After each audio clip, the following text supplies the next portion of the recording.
而家我哋俾緊員工嘅工資水平啦其實就唔係我哋最重要嘅成本啦，反而我哋係希望透過店長佢哋嘅管理令到嗰個薪金啦、食物材料啦同埋每一日我哋客人嘅數目得以平衡，而作出一個數字上面嘅管理。同樣係集團式經營，旗下有5間酒樓，分佈喺東涌、天水圍等嘅地區。負責人擔心將來薪金開支大幅上升，生意難做。你如果將佢哋嘅人工都已經定到33啦，咁其他連鎖效應，以至高一層嗰啲一路一級一級咧，係咪都要有調整咧？你依家5700蚊一個月嘅人，嗰個低層嘅，呢30幾蚊咧已經係過萬蚊一個人，嗰個增幅咧係超過30%，係嘛？咁你嗰個營業嗰方面咧，可唔可以攞到30%嘅收入咧？係好難好難。如果係真係33萬、200萬都未 cover 得到啦，都唔夠啦。立法勢在必行，酒樓可能要精簡架構先至可以繼續生存，到時犧牲嘅會係員工。我冇可能用萬幾蚊請個愛心員工話，用少人做多人嘅工作，咁嚟解決咯，係嘛？同埋咧，仲有好多空隙㗎嘛，譬如我要分段請人，譬如依家我有11個鐘頭一個長工等計啊，呢11個鐘頭之中咧，係有好多時段咧係比較係清淡嘅，嗰段時間咪可以唔用咁多人手咯，咪請時薪咯，係嘛？所以咧令到好多人就會做唔足工咯。酒樓方面話，最低工資立法之後，會令到佢哋嘅成本增加咗唔少。咁除咗節流之外，仲要諗辦法開源，咁加價可能係其中一個選擇。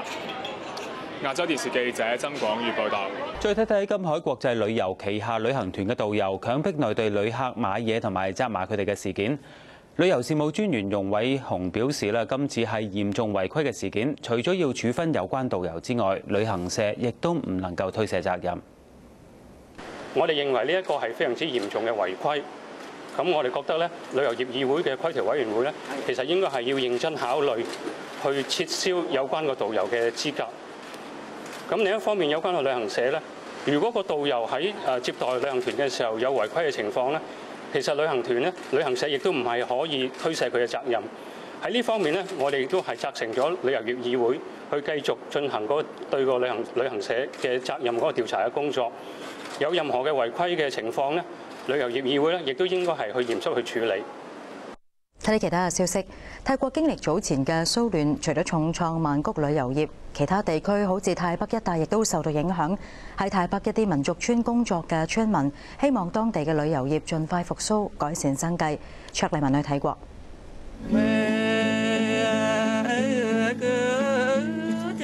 50歲嘅 Mali 平日好中意唱歌，佢係俗稱長頸族嘅卡倫族人，頸上有22個銅環。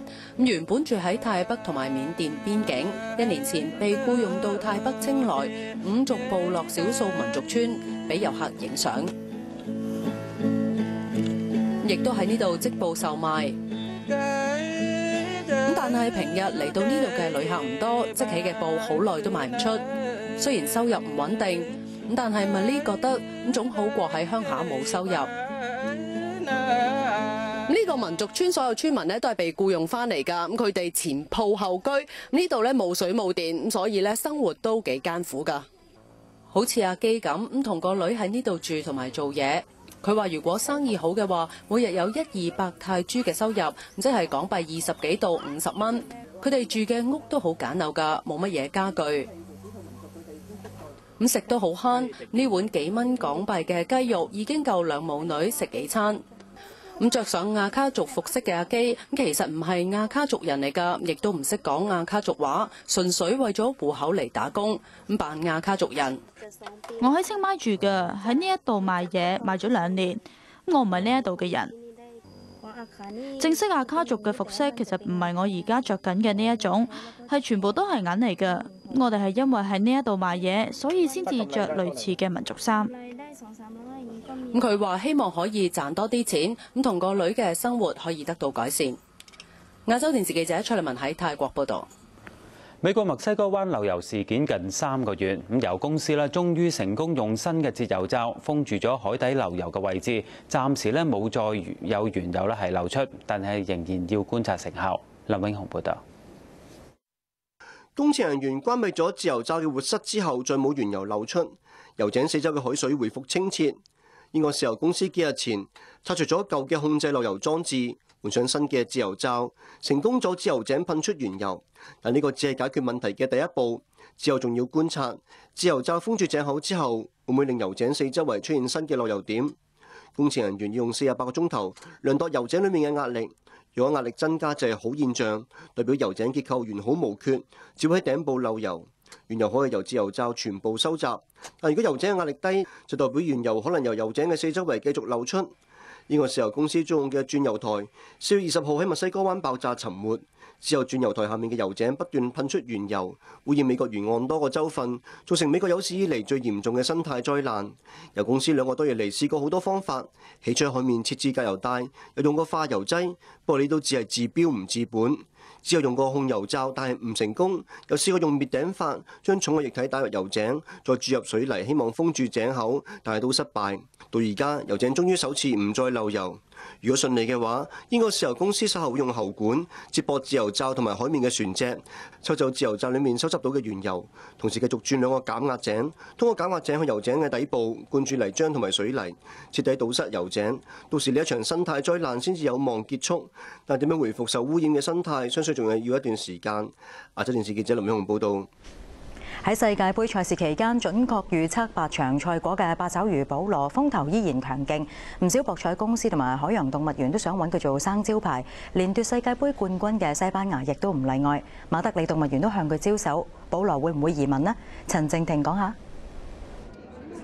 喺德國水族館嘅保羅悶悶不樂，係唔係喺世界盃結束之後心大心細，考慮轉唔轉會去到西班牙呢？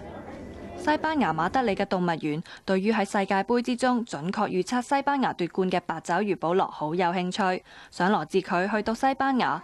動物園甚至已經幫保羅預備咗新屋，仲話願意用其他海洋生物同德國水族館交換保羅，仲唔介意俾轉會費，價錢仲有得傾添。不過保羅嘅德國主人就拒絕，重申唔會賣咗佢。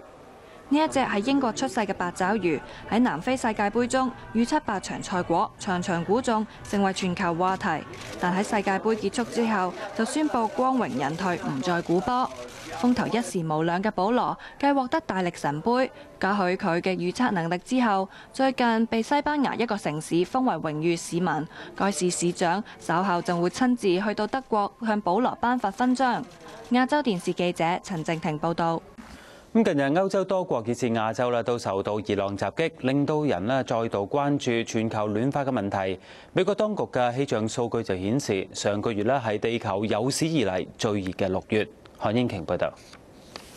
俄羅斯首都莫斯科近日氣溫高達37度，係幾十年以嚟最熱，更加出現旱災。西班牙嘅馬德里亦都好熱，有攝氏38度，最高更加達到40度，有人熱死。